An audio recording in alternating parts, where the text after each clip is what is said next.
ఆంధ్రప్రదేశ్లోని ఎన్డీఏ కూటమి ప్రభుత్వం మరో కీలక నిర్ణయం తీసుకుంది. గత ప్రభుత్వం అమలు చేసిన పలు పథకాల పేర్లను మార్చుతూ నిర్ణయం తీసుకుంది. జగన్ సర్కార్ హయాంలో ప్రాథమిక విద్యలో అమలైన పథకాలకు ప్రస్తుతం గొప్ప వ్యక్తుల పేర్లు పెట్టామని ఏపీ ప్రభుత్వం పేర్కొంది.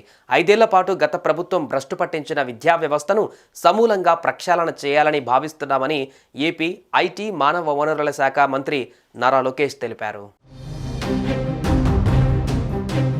గత సీఎం జగన్ పేరుతో ఏర్పాటు చేసిన పథకాలకు స్వస్తి చెప్పినట్లుగా లోకేష్ తెలిపారు. పథకాలకు భరతమాత ముద్దుబిడ్డల పేర్లు పెట్టాలని నిర్ణయించినట్లుగా ఎక్స్ వేదికగా ట్వీట్ చేశారు. జగనన్న అమ్మఒడి పేరును తల్లికి వందనంగా మార్చారు. జగనన్న విద్యా కానుక పథకాన్ని సర్వేపల్లి రాధాకృష్ణన్ విద్యార్థి మిత్ర అని పేరు పెట్టారు.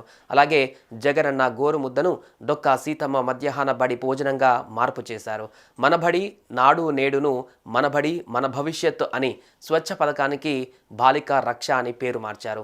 జగనన్న ఆనిముత్యాలను అబ్దుల్ కలాం ప్రతిభా పురస్కారంగా మార్చినట్లు మంత్రి లోకేష్ వెల్లడించారు. గత 5 ఏళ్లలో విద్యా వ్యవస్థను భ్రష్టు పట్టించారని సమూలంగా ప్రక్షాళన చేస్తామని లోకేష్ తెలిపారు. రాజకీయాలకు అతీతంగా విద్యాలయాలను సరస్వతి నిలయాలుగా తీర్చిదిద్దామని ఆయన హామీ ఇచ్చారు.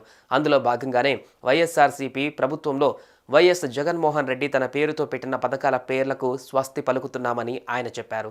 విద్యారంగంలో విశేష సేవలు అందించిన భరతమాత ముద్దుబిడ్డల పేర్లు పెట్టామని పేర్కొన్నారు. మాజీ రాష్ట్రపతి మిస్బల్ మ్యాన్ అబ్దుల్ కలాం వర్ధంతి సందర్భంగా ఆయన స్ఫూర్తితో ఈ పథకాలకు కొత్త పేర్లు పెట్టినట్లుగా వివరించారు. ఇక ప్రభుత్వం అమలు చేస్తున్న అన్నా క్యాంటీన్లకు డొక్కా సీతమ్మ పేరు పెట్టాలని డిప్యూటీ సీఎం పవన్ కళ్యాణ్ గతంలో అభిప్రాయపడ్డారు. దీంతో కొన్ని క్యాంటీన్లకు ఈ పేరు పెడతారనే చర్చ జరిగింది. కానీ ఇప్పటి వరకు జగనన్న గోరుముద్దగా అమలు చేసిన పథకానికి డొక్కా సీతమ్మ మధ్యాహ్న బడి భోజనంగా మార్చారు. మరోవైపు ప్రభుత్వ పథకాలకు స్ఫూర్తి ప్రదాతల పేర్లు పెడుతున్న ముఖ్యమంత్రి చంద్రబాబు నాయుడుకు ధన్యవాదాలు తెలిపారు డిప్యూటీ సీఎం పవన్ కళ్యాణ్. గత ప్రభుత్వ హయాంలో పథకాలన్నిటికీ జగన్ తన పేరే పెట్టుకున్నారని పవన్ విమర్శించారు.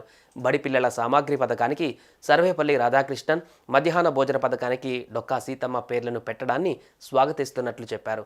అలాగే విద్యార్థులకిచ్చే ప్రతిభా పురస్కారాలకు అబ్దుల్ కలాం పేరు పెట్టడం సముచితంగా ఉందని చెప్పారు. ఆ మహానీయుల ఆశీస్సులు తమ ప్రభుత్వానికి ఎల్లప్పుడూ ఉంటాయని పవన్ పేర్కొన్నారు.